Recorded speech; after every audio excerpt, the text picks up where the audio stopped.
Hi, welcome to my YouTube channel. ඉතින් මේ තියෙන මගේ අලුත්ම channel එක.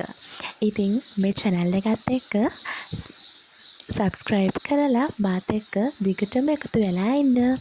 ඉතින් මම මේ channel එකෙන් බලාපොරොත්තු වෙනවා ඔයාලට valuable lessons ඉස්සරහට අරගෙන එන්න.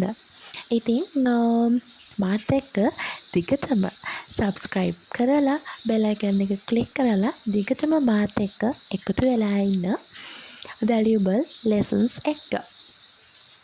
ඉතින් අදත් මම ඔයාලට අලුත් pattern එකක් අරගෙන ඇවිල්ලා තියෙනවා. It's no use of. යමක් කරලා ඇති වැඩක් නැහැ. අපි කොහොමද මේ pattern එක use කරලා creative sentences නිර්මාණය කරන්නේ? ඉතින් මේ වගේ patterns අපි use කරනකොට මේ English හරිම ලස්සනයි. ඉතින් ඒක තමයි මේ pattern වල තියෙන විශේෂත්වය.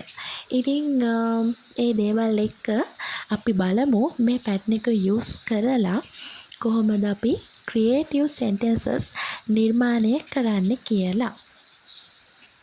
It's no use of plus verb ing object. ඉතින් අපි it's no use of කියන pattern එක තමයි අපි ඉස්සරහට එකතු කරන්නේ.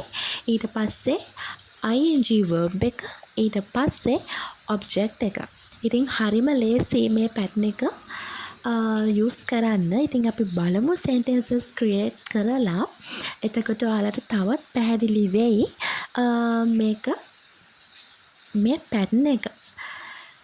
It's no use of ing verb plus object. It's no use of watching TV. TV බලලා ඇති වැඩක් නැහැ. It's no use of going there.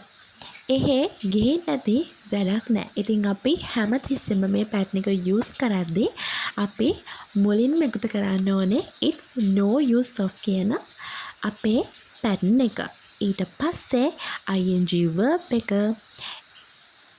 ඊට පස්සේ object එක. ඉතින් හරිම ලේසි. ඉතින් මේ වගේ සරල pattern ඉගෙන ගත්තට පස්සේ අපිට පුළුවන් මේ English වලින් අපිට ලස්සනට කතා කරන්න. It's no use of talking with her. ඇයත් එක්ක කතා කරලා ඇති වැඩක් නැහැ.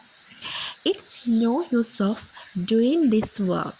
මේ වැඩේ කරලා ඇති වැඩක් නැහැ. It's no use of ඊට පස්සේ අපේ ing verb එක, ඊට පස්සේ object එක.